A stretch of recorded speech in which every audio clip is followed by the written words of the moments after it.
సమర్థ సద్గురు సాయినాథ్ మహారాజ్ కి జై. సాయి భక్తులందరికీ నమస్కారం అండి. అందరూ ఎలా ఉన్నారు ఫ్రెండ్స్? మన సాయినాథుని దయ వల్ల అందరూ సంతోషంగా ఉండాలి, ఉంటారు అని మనస్ఫూర్తిగా కోరుకుంటూ ఈ రోజుటి వీడియో స్టార్ట్ చేయబోతున్నానండి.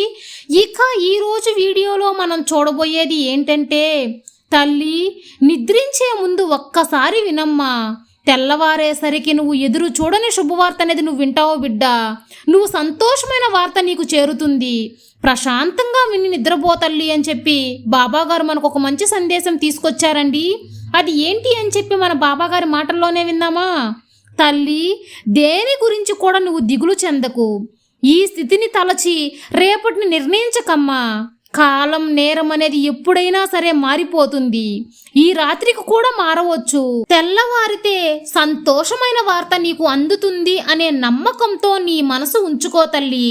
నీ జీవితమే మారిపోతుంది. ఆ మార్పు నేను నీకు తీసుకొస్తాను. రేపటి రోజుకు గ్యారంటీ లేదు అని తెలిసినా కూడా అలారం పెట్టుకొని మరి నిద్రపోతూ ఉంటాం కదా, ఆ నమ్మకమే నీ జీవితం మీద పెట్టమంటున్నాను. రేపు అంతా మంచే జరుగుతుంది అని నమ్మి నిద్రపో. నీ కోరికలన్నీ తీర్చేందుకు నీ బాబాని నేను సిద్ధంగా ఉన్నానమ్మా. ఒదిగి ఉండటం అనేది బలహీనత కాదు, అదే బలం బిడ్డ. నీ మనసులో ఎంత నమ్మకం పెట్టుకుంటావో అదే నీ అతీత బలం. ఈ క్షణం గడిచిపోతుంది అనే మాటను సులభంగా చెప్పగలను, కానీ అది దాటటం నీకు ఎంత కష్టమో నాకు తెలుసమ్మా.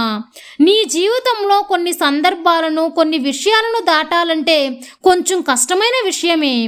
ఈ లోకంలో జీవించాలి అంటే డబ్బు కావాలి, కానీ ఇతరుల మనసుల్లో జీవించాలి అంటే గుణం ఉంటే చాలమ్మా.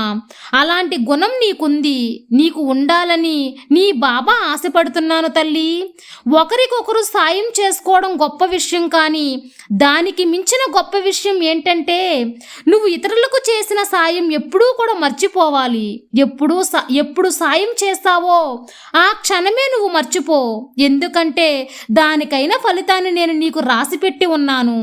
అలాంటప్పుడు నువ్వు చేసిన సాయాన్ని గుర్తించుకోవడం అవసరం లేదు కదా. వేదన పడకు. నువ్వు సాధన చెయ్యగలిగే విషయాలను నేను చేస్తాను తల్లి. నీ ఆలోచనలు, నీ మాటలు ఈ లోకానికి తెలియనవసరం లేదు, అందరికీ చెప్పనవసరం లేదు. ఎందుకంటే ఈ లోకంలో నువ్వు ఎదగాలి అనుకునే వారి కంటే నిన్ను కిందకి లాగాలి అనుకునే వాళ్ళే ఎక్కువ. లోపం లేని మనుషులు ఉండరు తల్లి. సుఖం దుఃఖం కలిసి ఉంటేనే జీవితం కదా. అలాగే చెడ్డవాళ్ళు మంచివాళ్ళు కూడా మనుషుల్లో ఉంటారు. కాబట్టి ఆ లోపాన్ని సరిచేసుకునేవారే సరైన మనిషి. వాళ్ళే నా బిడ్డలవుతారు. నువ్వు ఆ లోపాలను తుడిచివేసుకో. కొన్ని చెడ్డ విషయాలను మర్చిపో తల్లి. నీ కోరికలన్నీ జవిరి జవిరి నీకు అందిస్తానమ్మా. ఓపిక ఎక్కువ చేదుగలదే. అన్ని కష్టాలను దాటాలంటే కొంచెం కష్టమైన విషయమే. ఆ చేదుగల కష్టమే తీయటి తీపునిచ్చేలాగా మారుతుంది తల్లి. ఈ రోజులాగా ఎప్పుడూ అమరకపోవచ్చు, ఎందుకంటే 5 వేళ్ళు ఒకేలా ఉండవు కదా. అలాగే నీ జీవితం కష్టం, బాధ, దుఃఖం అన్నీ, ఆనందం, సంతోషం అన్నీ కలిసి ఉంటాయి. అందువల్ల ఈ క్షణం అనేది శాశ్వతం కాదు. ఏది కూడా నేను లేకుండా నడవదు అనే విషయం నువ్వు మరవకు. కాబట్టి సాయి నామస్మరణ సదా చేస్తూ ఉండమ్మా. నువ్వు అనుకున్నట్టు జరుగుతుందో లేదో అనే దానికంటే కూడా నువ్వు అనుకోనిది జరిగిపోయింది అని నీకు భయంగా ఉంది కదా.